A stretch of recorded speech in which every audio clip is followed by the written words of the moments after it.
ఓం గం గణాధిపతయే నమః. హాయ్ అండి, అందరికీ నమస్కారం.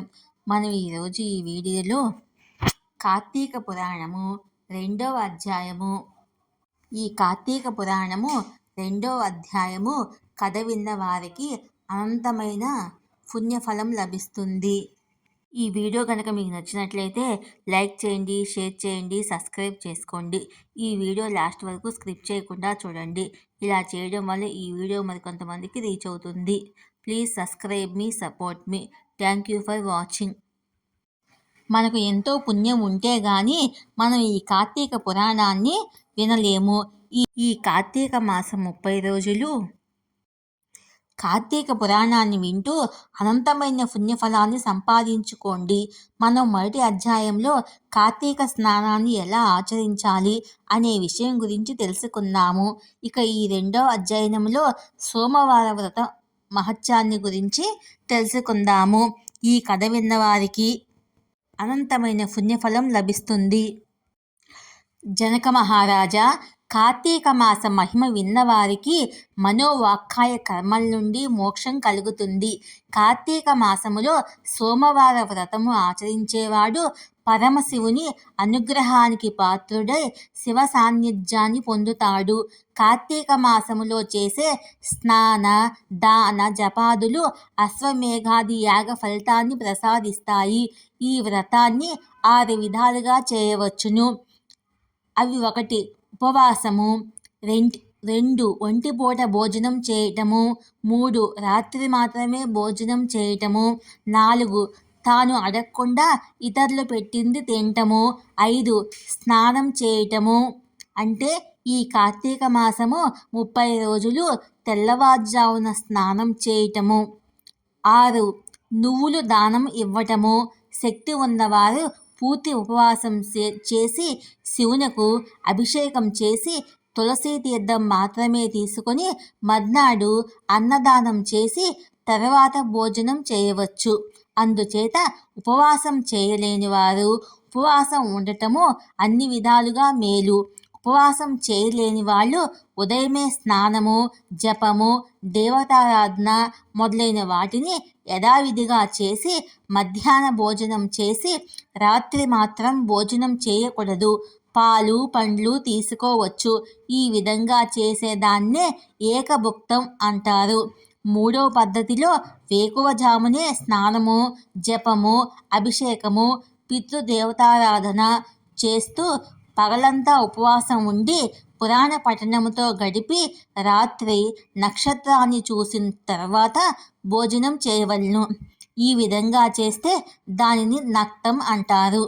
4వ పద్ధతిలో పగలంతా ఉపవాసం ఉండి ఎవరిని ఏమీ అడగకుండా సాయంత్రం ఎవరైనా పెట్టిన దాన్ని తినటం వల్ల సోమవార వ్రతం చేసినట్లవుతుంది. దీనినే అయాచిత వ్రతము అంటారు. 5వ పద్ధతిలో మంత్రయుక్తంగా స్నానము, జపము మొదలైన వాటిని చేయవచ్చును. 6వ పద్ధతిలో కార్తీక సోమవారం నాడు నువ్వుల దానం చేస్తే వ్రతం చేసినట్లే అవుతుంది. నువ్వుల దానం వల్ల పాపం తొలగిపోతుంది. అందువల్ల నువ్వులు దానం చాలా మంచిది. ఈ 6 పద్ధతుల్లో ఏ ఒక్కటి ఆచరించకపోయినా కుంభీపాక నరకం ప్రాప్తిస్తుంది. అనాథ స్త్రీలు ఈ వ్రతం చేయటం వల్ల విష్ణు సాయుధ్యాన్ని పొందుతారు. కార్తీక మాసములో పగలంతా ఉపవాసముండి భగవదారాధనలో కాలం గడిపి రాత్రి నక్షత్రాన్ని చూసి పిదప భోజనం చేయవలెను. ఈ విధంగా 5 సోమవారాలు చేసిన వాళ్ళు శివ సాన్నిధ్యం పొందుతారు. ఈ 5 సోమవారాలు చేసిన వారు నమ్మక చెమ్మక సహితంగా రుద్రాభిషేకం చేస్తూ ఉండాలి. ఈ సందర్భంలో ఒక కథ చెబుతాను విను. ఈ కథను వింటే సకల పాపాలు నశించిపోతాయి. పూర్వం కాశీ రాజ్యంలో ఒక బ్రాహ్మణుడుండేవాడు. అతనికి నిష్టర అనే పేరు గల ఒక కుమార్తె కలదు. ఆమె చాలా సౌందర్యవంతురాలు. అందానికి తగు విధంగా సద్గుణాలు లేవు. భయము, సిగ్గు వదిలిపెట్టి కులధర్మాన్ని గయ్యాళిగా తయారైంది. ఇంద్రియాలను అదుపులో పెట్టుకోలేక వ్యభిచారిణిగా అయింది. తల్లిదండ్రులకు చెడ్డ పేరు తెచ్చింది.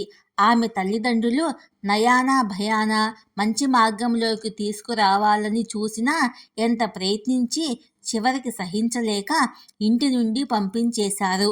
యవ్వన మదంతో కన్ను మిన్ను గానకుండా సంచరిస్తూ చివరకు సౌరాష్ట్ర దేశం చేరుకుంది.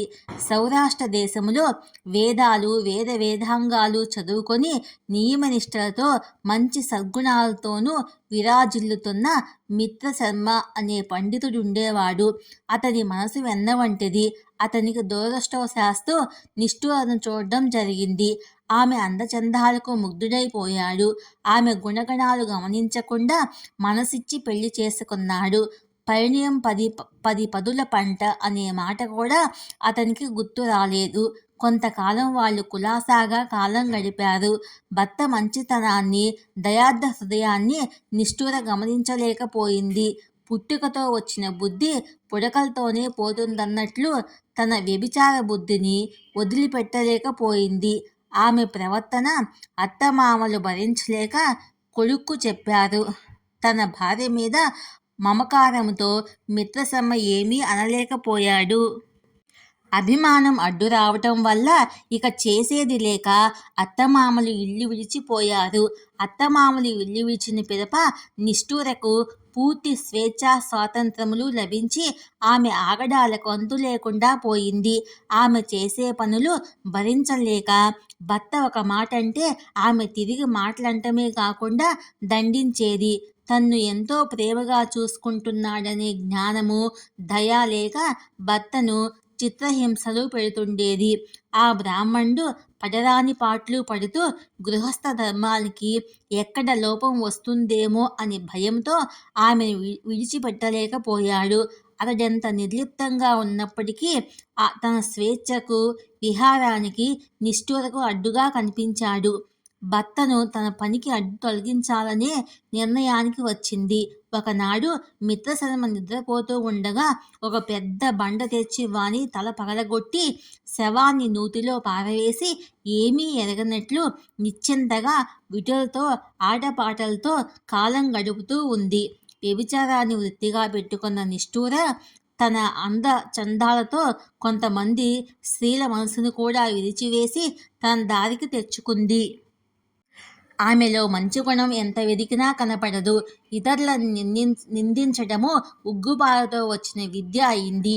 కలలో కూడా భగవంతుని తలచడం గాని, గుడికి వెళ్ళడం గాని చేయలేదు.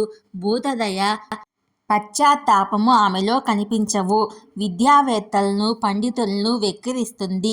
కొంతకాలానికి ఆమెకు ముసలితనం ప్రవేశించి అనారోగ్యానికి గురి అయింది. విటుల రాకపోకలు తగ్గిపోవటం వల్ల సంపాదన కూడా తరిగిపోయింది. అందం పోయి ఆర్థిక సమస్యలు అందలమెక్కాయి. కష్టాలనే కారడవిలో కాలు పెట్టింది. ఆమెను చూసి అసహ్యపడేవారే కానీ జాలిపడేవారు ఎవరూ లేరు. తినటానికి తిండి లేక, ఉండటానికి ఇల్లు లేక, తిరిగే శక్తి లేక చేసిన పాప ఫలితాన్ని అనుభవిస్తూ దిక్కులేని చావుకు గురైంది. ఆమె శవంను దహనక్రియలు చేసేవారు కూడా లేరు. యమదూతలు ఆమెను తీసుకొని పోయి యమధర్మరాజు ముందు విచారణ నిమిత్తం హాజరుపరిచారు. చిత్రగుప్తుడు ఆమె చరిత్రను అంతా చెప్పారు. ఆమె జీవితంలో ఒక్క మంచి పని కూడా చేయలేదు. యమధర్మరాజు ఆమె పాపకర్మలకు తగు విధంగా దండన విధించాడు. యముని ఆజ్ఞ మేరకు ఎర్రగా కాలిన ముళ్ళ ఉక్కు స్తంభాన్ని కౌగిలించుకునేటట్లు చేశారు. క్షణికమైన సుఖం కోసం వ్యభిచారం చేసే యమలోకంలో అనుభవించాల్సిన శిక్ష ఏమిటో అప్పుడు గాని ఆమెకు తెలిసి రాలేదు. బాధ భరించలేకపోయింది. ఆమె భర్త తలను పగలగొట్టి చంపినందుకు శిక్షగా యమదూతలు ఆమె తల పగిలేటట్లు మోదారు.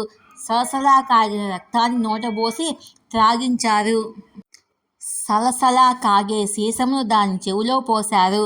పరనింద చేయడం వల్ల నాలుక ముక్కలు ముక్కలుగా చేశారు. ఈ విధంగా అనేక బాధలు అనుభవించిన తర్వాత కుంభి పాక నరకములో తలకిందులుగా వేలాడదీశారు. ఆ నరకాన్ని అనుభవించిన తర్వాత భూమి మీద కుక్కగా జన్మించి 15వ జన్మలో ఒక కార్తీక సోమవారం రోజు దానికి ఎంత తిరిగినా ఆహారం దొరకలేదు. ఆ రోజు కార్తీక సోమవారం కావటం వల్ల ఒక బ్రాహ్మణుడు పగలంతా ఉపవాసం ఉండి రుద్రాభిషేకం గావించి పురాణపట్నంతో ప్రొద్దు గడిపి నక్షత్ర దర్శనం చేసుకొని తర్వాత బలియన్నం బయట వేసి కాళ్ళు చేతులు కడుక్కొని లోనికి వెళ్ళాడు. ఆకలితో నకనకలాడుతున్న ఆ కుక్క బలియన్నం చూడగానే దాని మీదకు దుమికి తినటం మొదలుపెట్టింది. బలియన్నం తింటుండగానే దానికి పూర్వజన్మ గుర్తుకు వచ్చింది. ఆ కుక్క బ్రాహ్మణుణ్ణి ఓ మహానుభావ, నన్ను కాపాడు అని పిలిచింది. బ్రాహ్మణుడు బయటకు వచ్చి కుక్క పిలుపు చూసి ఆశ్చర్యంతో నీవు ఎవరివి అని అడిగను. అప్పుడు కుక్క తన కథయంతయు చెప్పి ఓ మహాత్మా, నీకు ఇచ్చిన బలియన్నం వల్ల నాకు పూర్వజన్మ గుర్తుకు వచ్చింది. దీని కారణం ఏమిటి అని అడిగింది. అప్పుడు బ్రాహ్మణుడు దివ్య దృష్టితో విషయం అంతా గ్రహించి ఓ శుచి, ఈరోజు కార్తీక సోమవారం కదా, నీవు పగలంతా ఆహారం దొరక్క ఉపవాసం చేసి నక్షత్ర దర్శనానంతరము నక్తభోజనం చేశావు. దాని కారణంగా పూర్వజన్మ నీకు గుర్తుకు వచ్చింది. నిప్పు తెలిసి ముట్టినా తెలియక ముట్టినా కాలే విధంగా నీకు నక్తభోజన మహత్యము తెలియకపోయినా దాన్ని చేసిన ఫలితం నీకు దక్కింది అని ఆ బ్రాహ్మణుడు చెప్పాడు. అది విన్న కుక్క దీనంగా తన్ను కాపాడమని కోరింది. దయార్థ హృదయుడైన ఆ బ్రాహ్మణుడు తాను సంపాదించుకున్న ఒక కార్తీక సోమవారం నాటి ఫలితాన్ని ఆ కుక్కకు ధారపోశాడు. దానితో ఆమె పాపాలు పటాపంచలై కుక్క రూపం పోయి దేదీప్యమానమైన శరీరాన్ని పొంది దివ్య వస్త్రాభరణాలతో గల స్త్రీరూపం పొంది తన స్నేహితులతో కూడి కైలాసాన్ని చేరుకుంది. అందువల్ల కార్తీక సోమవారం నాడు ఉపవాసం ఉండి నక్తాది వ్రతాలు చేసేవారు అన్ని పాపాల నుండి విముక్తి పొంది శివ సాన్నిధ్యం పొందుతారు. కావున నీవు ఈ కార్తీక సోమవారం వ్రతం చేసి మేలును పొందమని వశిష్ఠుల వారు జనక మహారాజుకు చెప్పారు. ఈ వీడియో కనుక మీకు నచ్చినట్లయితే లైక్ చేయండి, షేర్ చేయండి, సబ్స్క్రైబ్ చేసుకోండి. Please subscribe me, support me. Thank you for watching.